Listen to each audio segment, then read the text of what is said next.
Hello साथियों, welcome to Gurukul exam. चलिए साथियों, आज का दोस्तों सीटेट का फर्स्ट पाली का एग्ज़ाम समाप्त हुआ है और जिन प्रश्नों को आज पूछा गया है उन सभी प्रश्नों को आप सभी के लिए लेकर आए। तो प्लीज़ आज की वीडियो को आप शुरू से लास्ट तक देखना।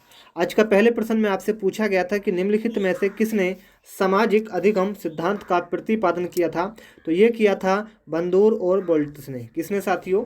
बंदूर और वोल्ट्स ने। ठीक है, तो आपका राइट आंसर था ऑप्शन नंबर 4। ठीक है, आ जाइए आगे।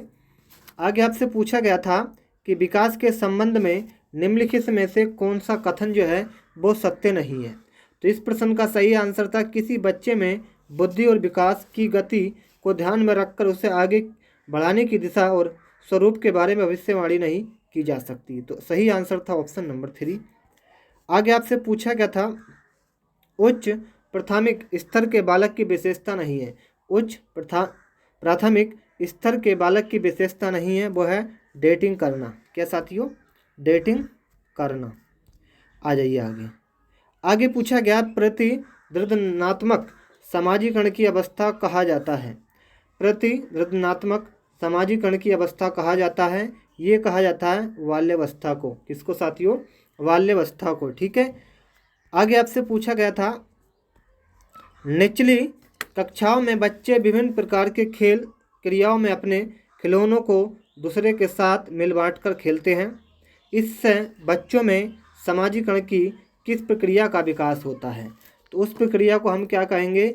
एकता एवं सहयोग की भावना। क्या साथियों? एकता एवं सहयोग की भावना। तो आपका राइट आंसर था ऑप्शन नंबर 3। चलिए आगे बताइए। आगे आपसे पूछा गया था पियाजे के अनुसार कोई बच्चा किस अवस्था में अपने परिवेश की वस्तुओं को पहचानने एवं उनमें विभेद करने लगता है। पियाजे के अनुसार कोई बच्चा किस अवस्था में अपने परिवेश की वस्तुओं को पहचानने एवं उनमें विभेद करने लगता है? उस अवस्था को हम जो कहते हैं वो कहते हैं साथियों, इसे कहते हैं मूर्त क्रियात्मक अवस्था। क्या कहते हैं इसको? मूर्त क्रियात्मक अवस्था। ठीक है साथियों, तो आपका राइट आंसर हो जाएगा ऑप्शन नंबर।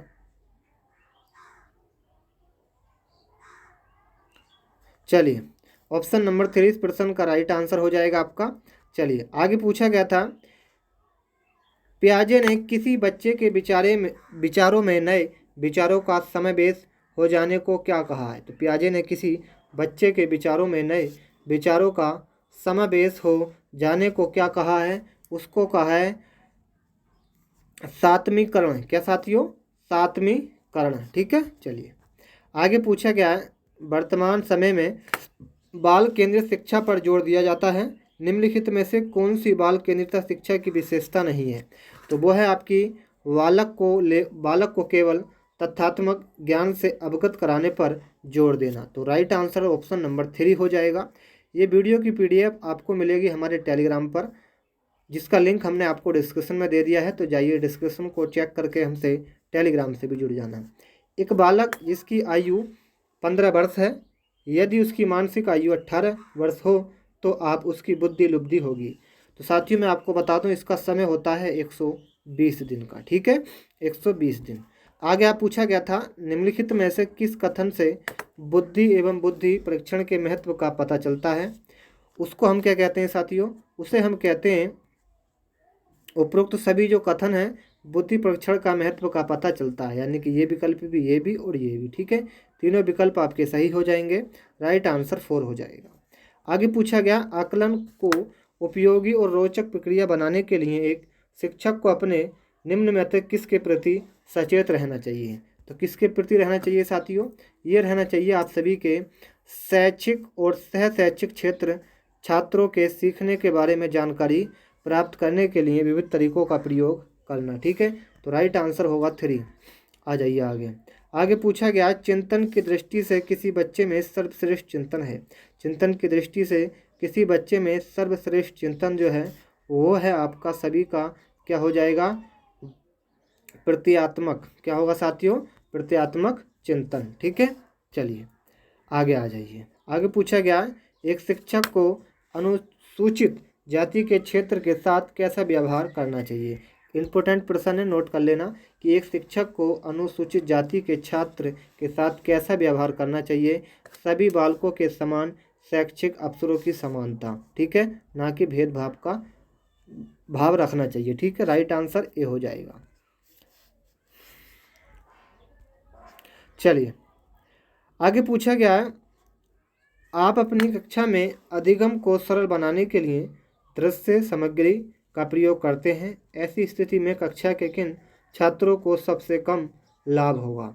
तो वो होगा साथियों जो पढ़ने में उच्च स्तर के हैं, ठीक है, जो पढ़ने में क्या हैं, उच्च लेवल के हैं, ठीक है। चलिए, निम्नलिखित में से कौन सा शिक्षार्थियों का सृजनात्मक का पोषण करता है? वो करता है प्रत्येक विद्यार्थियों की अंतर्गत प्रतिभाओं का पोषण करने एवं प्रश्न करने के अवसर उपलब्ध कराना। तो राइट आंसर होगा ऑप्शन नंबर 2। आगे आपसे पूछा गया कि अधिगम की प्राकृतिक दशा के सिद्धांत का जो आपका प्रतिपादन था वो किसने किया था? तो अधिगम की प्राकृतिक दशा के सिद्धांत का प्रतिपादन किया था हमारे कार्ट लेविन द्वारा। किसके द्वारा? कार्ट लेविन द्वारा, ठीक है। चलिए आगे आ जाइए। अधिगम शिक्षण अधिगम के अंतर्गत शिक्षक का एक प्रमुख कार्य कौन सा होता है? शिक्षण अधिगम के अंतर्गत शिक्षक का एक प्रमुख कार्य कौन सा होता है, ये प्रश्न में पूछा गया। इस प्रश्न का जो सही आंसर आएगा साथियों, वो साथियों आएगा बालक को पढ़ाना। क्या साथियों? बालक को पढ़ाना और बालक को सीखने के लिए प्रेरित करना। तो इसका राइट आंसर ए और बी यानी कि दोनों हो जाएगा, ठीक है। चलिए, तो सभी का आंसर होगा ए बी दोनों, यानी कि ए बी दोनों। चलिए, तो यही प्रश्न थे साथियों आज आए थे, ठीक है। और कैसे लगे कमेंट में बताइएगा। चैनल को सब्सक्राइब नहीं किया है तो प्यारे मित्रों चैनल को सभी छात्र सब्सक्राइब कर लेना, बेल आइकन ऑन कर देना, ताकि आपको अगली वीडियो का नोटिफिकेशन सबसे पहले मिलता रहे। मिलते हैं नेक्स्ट वीडियो में, तब तक के लिए जय हिंद, जय भारत, वंदे मातरम।